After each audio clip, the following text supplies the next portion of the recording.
Nu, sveicināti. Turpinām mūsu sižetus par maģisko zāli. Mums jau bija par gaisa un uguns stihijas zāli. Šodien es jums pastāstīšu par ūdens stihijas zāli.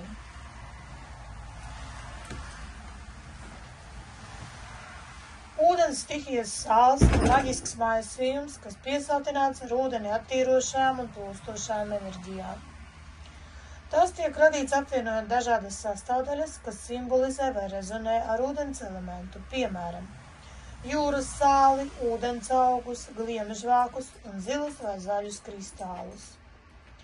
Ūdens sāli izmanto maģiskās praksēs, lai veidotu intuīciju, veicinātu attīrīšanos, emocionālo dziedināšanu, saikni ar zemapziņu un dzīves plūsmu. Rituālos pielieto emocionālai dziedināšanai. Ūdens sāls galvenokārt tiek izmantots emocionālai dziedināšanai un attīrīšanai, lai atbrīvotos no emocionālajiem blokiem, dziedētu pagātnes brūces, veicinātu iekšējo mieru un harmoniju. Intuīcijas un psihisko spēju uzlabošanā. To izmanto, lai uzlabotu intuīciju, psihiskās spējas un garīgo apziņu. Izmantojot ūdens sāli rituālos un maģiskās praksēs, lai padziļinātu saikni ar zemapziņu un saņemtu garīgās atklāsmes. Attīrīšanai un atjaunošanai arī var izmantot ūdens stihijas sāli, lai attīrītu auras objektus un telpas. Var pievienot vannas ūdenim, var izkaisīt pa istabu, lai attīrītu un atsvaidzinātu enerģijas. Saikne ar dievišķo sievišķību. Ūdens sāls ir saistīts ar tieši sievišķajām enerģijām. Līdzjūtību, intuīciju. To var izmantot rituālos, godinot ūdens un mēnesi dievietes vai garus. Harmonija un plūsmai. Ūdens sāls veicina harmoniju un plūstamību dzīvē. Ja jūtat, ka kaut kas ir iestrēdzis un vairs nav izkustināms, tad var lietot ūdens sāli. Izmantojot to burvestībās, kas vērstas uz elastības, pielāgošanās spējas un dzīves pārmaiņu plūsmas veicināšanu. Maģiskās īpašības atkārtosim. Emocionālā dziedināšana, intuīcijas attīrīšana un uzlabošana, saikne ar zemapziņu un pielāgošanās spējas. Tātad esmu sagatavojusi receptes sastāvdaļas. Sastāvdaļas šai receptē mums ir jūras sāls. Pirmām kārtām, jo ir jābūt bāzei, mēs runājam, ka tā ir sāls. Jā? Tātad te mums ir jūras sāls, parasta, no rimī. No augiem, ūdens augiem nemaz tik daudz nav ko izmantot. Tādēļ es lietošu spirulīnu pulverī, protams. Tad, kā kristālu, es lietošu larimāru. Bet tas var būt arī akvamarīns tikpat labi.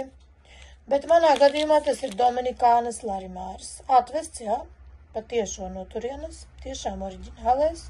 To vēl dēvē par delfīnu akmeni. Lūk, un šoreiz nelietošu pašu augu, zilais lotos. Zilais lotos. To es nelietošu kā augu, bet es lietošu kā zilā lotosa ēterisko eļļu. Nu, lūk. Gliemežvāku es noliku vienkārši, lai būtu mums ūdens enerģijas klātbūtne jūtama visā mūsu darbības procesā. Nu, tātad sāksim darboties. Vispirms ieliksim traukā sāli. Traukus izmantojam stikla vislabāk. Liekam sāli. Nu, tātad. Par cik mans mērķis ir attīrošā vanna. Tad es, protams, ielikšu vismaz 5 karotes. Paskatīsimies, varam 5, 7. Es parasti lietoju nepāri skaitli. 7 mēs ieliksim. Tā jūras sāli mums vairs nevajag. Tagad mēs pievienosim spirulīnu. Lūk, tā izskatās spirulīna.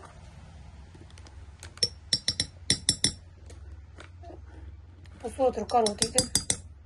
Pilnīgi pietiekami. Vai viena ar kaudzi. Mazais lieku tā. Tā. Un tagad pievienosim eļļu. Pilienu, burtiski. Neko šeit lielos daudzumos likt iekšā mums nevajag. Tad, larimārs. Šeit man ir daudz kristālu. Es paņemšu vienu. Šo te. Ar to pilnīgi pietiks. Lūk, tā izskatās larimārs. Jā. Redzam. Un larimārs. Lūk, šeit mums ir gatavs mūsu jūras sāls, ūdens sāls. Taisām dzied visu. Jā. Un kā jau es rādīju iepriekš, sajaucam kopā visas sastāvdaļas. Lūk, šis te būs vannas sāls man. Ar šo te daudzumu pilnīgi pietiek uz vienu vannu.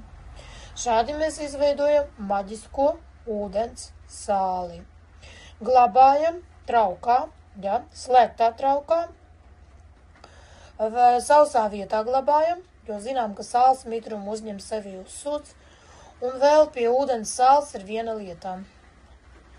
Tumšā vietā. Jo ūdens stihijas sāls viņš nemīļaus, viņu patieši iedarbojas gaismā. Varat savas maģiskās spējas pazaudēt šim sālim. Ja lieto uzreiz, tad, protams, nekādu jautājumu mēs izlietojam, bet ja glabājam, tad šos te glabāšanas nosacījumus tomēr ievērojam. Nu, lūk, tā kā lai jums maģiska svētdiena. Tā.